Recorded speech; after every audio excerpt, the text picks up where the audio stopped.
இப்போ நீங்கள் கேட்கறதுனால சொல்கிறேன். உண்மையிலே அவரும் பாதிக்கப்பட்டிருக்காருன்னு சொல்கிறீங்க. உண்மையிலேயே இந்த நிகழ்ச்சியை அவர் தான் கொண்டாடி கோட்டையில் எங்களெல்லாம் கூட்டு வச்சுட்டு இவங்களெல்லாம் கூட்டு கௌரவப்படுத்தியிருந்தா அந்த மிசா காலத்தில் எவ்வளவு பாதிப்புகள் வந்திருக்கும் அப்படிங்கிறது அவங்க தான் இந்த ஏற்பாடுகளே செஞ்சுருக்கணும். நம்ம அவங்கள கூப்பிட முடியாது.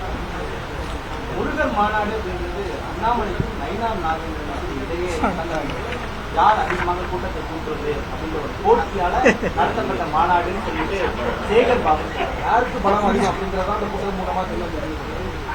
அந்த கூட்டத்தை பார்த்து ஒட்டுமொத்த எங்களுடைய பரிவார அமைப்புக்கு தான் பலம் அப்படிங்கிறத அவர் தெரிஞ்சுட்டு தான் போகிறோம்.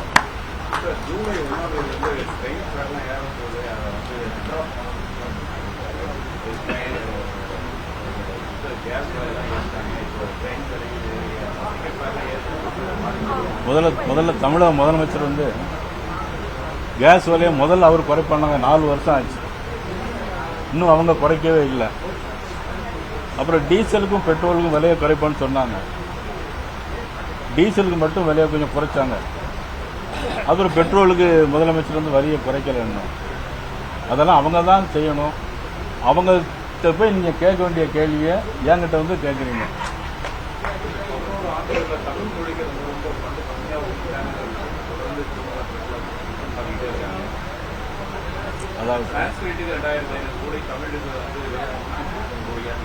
ஆனால் இதே இது அவங்க கூட்டணியில் இருக்கும்போதும் இதே தொகை தான் ஒதுக்கியிருந்தாங்க.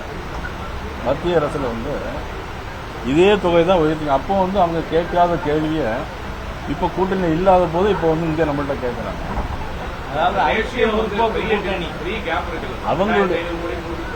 அவங்களுடைய கூட்டணி இருக்கும்போது ஏன் அமைதியாக இருந்துட்டு இப்போ மட்டும் அதை ஏன் ரைஸ் பண்றாங்கன்னு தான் நான் கேட்கிறேன். வேற அடுத்த கேள்வி.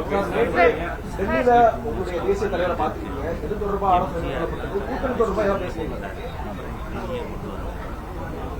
சொல்லுங்க. நேற்று உங்க தேசிய தலைவரை கூட்டணி தொடர்பாக ஏதாவது பேசப்பட்டதா? என்ன மாதிரியான விஷயங்கள் பேசப்பட்டது? நாங்கள் வந்து சில விஷயங்களை இண்டோர் மீட்டிங்ல பண்ணியிருப்போம். அதை வந்து எல்லாம் சொல்ல முடியாது. மாநில நிர்வாகிகள் பட்டியல் எப்போ வெளியிடும்? அது தலைமை வெளியிடுவாங்க. முருகன் மாநாடுல அதிமுக அதே மாதிரி அண்ணா பெரியார் குறித்து தவறாக சித்தரிக்கப்பட்டிருக்க அதிமுக கண்டனம் தெரிவிச்சிருக்காங்க. இன்றைக்கு ஓபிஎஸ் கண்டனம் தெரிவிச்சிருக்காரு. கூட்டணி கட்சிகளே தர்ம சங்கடத்திற்கு ஆளாகக்கூடிய ஒரு சூழ்நிலையை இந்த முருகன் மாநாடு ஏற்படுத்தி இருக்கிறார். எங்களுடைய கூட்டணி வந்து நான் பேசும்போது ஏற்கனவே சொன்னேன், எங்களுடைய கூட்டணி வந்து உறுதியானது, இறுதியானது. முதலமைச்சர் இந்த மாதிரி கேள்வியெல்லாம் உங்களை கேட்க சொல்லி எங்கள்கிட்ட கேட்டு விட்டாலும் சரி, நாங்கள் வந்து அதுக்கெல்லாம் வந்து பதில் சொல்றது எங்களுடைய கூட்டணி உறுதியானது. மதுரையில் நடந்த முருக பக்தர்கள் மாநாடு என்பது அது இந்து மொழி நடத்தின மாநாடு. நாங்கள் அதில் கலந்துக்கிட்டோம்.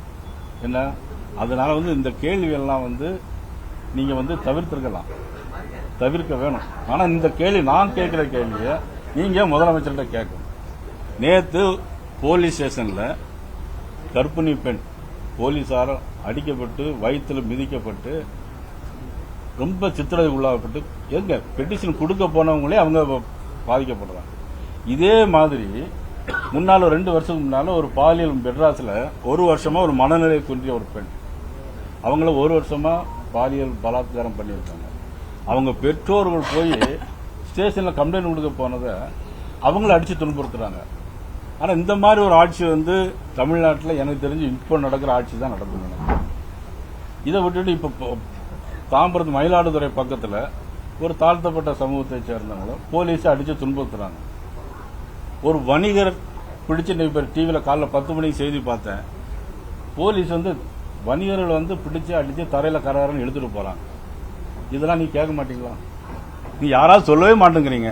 அதுக்கப்புறம் கன்னியாகுமரி மாவட்டத்தில் ஒரு தேவேந்திர குல வேளாளர் சமுதாயத்தைச் சேர்ந்த ஒரு இளம் சிறுவர், அவர் வந்து அது வீட்டிலேயே தூக்கில தொங்கப்பட்டு கேட்டிருக்காங்க.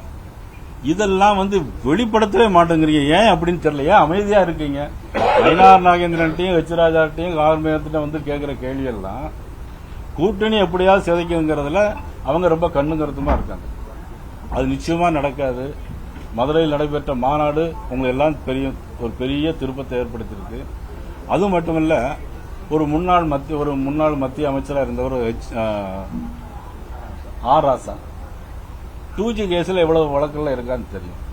ஒரு உள்துறை அமைச்சரை பார்த்து ஒரு தகாத வார்த்தையை பேசுறாரு அப்படின்னா அதனால கடும் கண்டனத்தை தெரிவிச்சிருக்கிறேன். அதெல்லாம் போய் நீங்க இந்த ஒரு முதலமைச்சர்கிட்ட போய் உங்க கட்சியை சேர்ந்தவர் ஒரு உள்துறை அமைச்சர், அவர் எந்த கட்சியை சேர்ந்தவராக இருக்கலாம், ஆனா நமக்கு இப்போ தமிழ்நாடு முதலமைச்சர் மதிப்புக்குரிய ஸ்டாலின் அவர்கள் அவர் திமுகவை சேர்ந்தவராக இருக்கலாம், எங்களுக்கு எதிராக இருக்கலாம். ஆனா எனக்கு முதலமைச்சர் மதிப்புக்குரிய ஸ்டாலின் அவர்கள். அப்ப இந்த ஸ்டாலினை நான் எதுக்கு மதிப்புக்குரிய முதலமைச்சர் ஏன் சொல்றேன்? அந்த தன்மையும் தமிழ் பண்பாடு கலாச்சாரத்தை பத்தி பேசுற முதலமைச்சர் அந்த ஆராசா பேசுறத அனுமதிக்கிறாரா? அதை நீங்க ஊடகங்கள்லாம் பார்த்துக்கிட்டு எல்லாரும் கமலாலயம் பக்கமே திரும்பி வரீங்களே தவிர நீங்க அறிவாலயம் பக்கம் போகவே மாட்டேங்க. யாராவது அறிவாலயம் போட்டு ஏன் இப்படி போறீங்க அப்படின்னு கேட்க முடியாத என்ன? ஒருவேளை உங்களையும் காவல்துறை வச்சு அடிச்சாலும் அடிப்பாங்க, அதனால தான் போக மாட்டாங்க. திரைத்துறையிலிருந்து நடிகை மீனா உள்ளிட்ட ஒரு 4 பேர் கட்சியில சேரதா தகவல் வருது. அப்படியாவது நடக்குதா? அதாவது இப்போ நீங்க சொல்ற விஷயத்துல எனக்கு மட்டும் ஒண்ணு புரியுது. நிறைய பேர் சேர வர்றாங்க, வந்தா நாங்க வரவேற்கிறோம். இது எதை காட்டுதுன்னா இப்பொழுதுனா இப்ப ஆளுங்கட்சி 4 வருஷம் முடிய போகுது, அடுத்தால தேர்தல் வரப்போகுது. முருகப்புத்திரன் மாநாடு எல்லாரும் பார்த்துட்டாங்க. ஆனா என்ன இதுல இருந்து என்ன தெரியுதுன்னா எப்பொழுதும் ஒரு கட்சி ஜெயிக்க போகுதுன்னா அவருடைய பக்கம் அப்படி எல்லாருமே வந்துகிட்டே இருப்பாங்க. அதனால அவர் யார் வந்தாலும் வரவேற்போம். நீங்களும் என்னன்னா எப்படியாவது கூட்டணி உடைக்கலாம் தான் நீங்களும் நினைச்சிட்டு இருக்கீங்க. அது மட்டும் நிச்சயமா நடக்காது. திருநீர் அளித்த விவகாரத்தை நீங்க பெரிய விஷயமாக்குவீங்க, அதே நேரத்தில் நான் பெரிய விஷயம் பார்க்கல. அழைத்துட்டு போவீங்களான்னு திருமாவளவன் கேட்கிறாரு. எப்படிங்க மேல்பாதிக்கு அழைத்துட்டு போவீங்களான்னு திருமாவளவன் கேட்கிறாரு. அதாவது நான் எந்த விஷயத்தையுமே நாங்க பெருசாக வேண்டிய அவசியமே இல்லை, நீங்க பெருசா ஆக்க மாட்டேங்கிறீங்க. ஏன்னா நாங்க ஏதாவது சின்னதா செஞ்சா எவ்வளவு தூரம் ஊதி பெருசாக்க முடியுமோ அப்படின்னு வர்றீங்க. ஆனா அந்த மாதிரி பெரிய விஷயத்தெல்லாம் ஒரு பெரும்பான்மை சமூக மக்களுக்கு எதிராக உள்ள விஷயத்தெல்லாம் நீங்க ஏன் சொல்ல மாட்டேங்கிறீங்கிறதா எனக்குடைய கேள்வியா இருக்கு, வருத்தமாவும் இருக்கு. ஆங்கிலேயருடைய ஆட்சி காலத்துக்கு பிறகுதான் இந்து மதம் அப்படிங்கிறது ஒன்று உருவாகி இருக்குது அப்படின்னு திரும்ப எந்த மதத்திலுமே பாகுபாடு கிடையாது, ஆனா இந்து மதத்துல பாகுபாடு இருக்கும். இந்து மதத்துல என்ன பாகுபாடு இருக்கு? சாதிய பாகுபாடுகள் எங்கேயுமே கிடையாது. எல்லாம் இந்து மதம் எல்லாம் வாழ்வியல் முறை. ஹிந்துங்கிறது ஒரு வாழ்வியல் முறை. என்னை விட அண்ணா வெச்சராஜா கேட்டா விளக்கம் அருமையா அடிப்பாங்க. அப்பா அம்மா மகன் பிள்ளை தாய் மாமா உறவுகள் எப்படி இருக்குங்கிறத வாழ்வியல் முறையில் ஒவ்வொருவரும் விருப்பப்படி அவங்களுடைய வாழ்க்கை முறை எப்படிங்கிறது தான் இது. தவிர இவங்க மாதிரி ஒரு சமுதாயத்துக்கு ஒரு சார்பாகவும் இன்னொரு சமுதாயம் எதிராக பேசி இந்த சந்தர்ப்பத்தை பயன்படுத்துற சந்தர்ப்பவாதிகள் இங்க யாரும் சார். அண்ணாமலை சொல்லியிருந்தாரு, மாணவர்கள் சிறுநீர் அணிந்து ஸ்கூலுக்கு போகலாம், ருத்ராட்சி எல்லாம் அணியலாம் சொல்லியிருந்தாரு. அது ஒரு பிற்போக்குத்தனமான ஒரு பேச்சுன்னு அன்பில் சொல்லியிருக்காரு. அதாவது ஒவ்வொருத்தருக்கும் ஒவ்வொரு அடையாளம் இருக்கு. இப்ப நிறைய பேர் அவங்க அடையாளத்தையும் மாத்திடுறாங்க. சில பேர் நயினார் நாகேந்திரன் பேர் வச்சதை இன்னொரு பேரா மாத்துறாங்க. அதெல்லாம் ஒரு அடையாளத்தை மாற்றும் போது தன்னுடைய அடையாளத்தை காட்டுறதுல எந்த விதமான தப்பு இல்லை.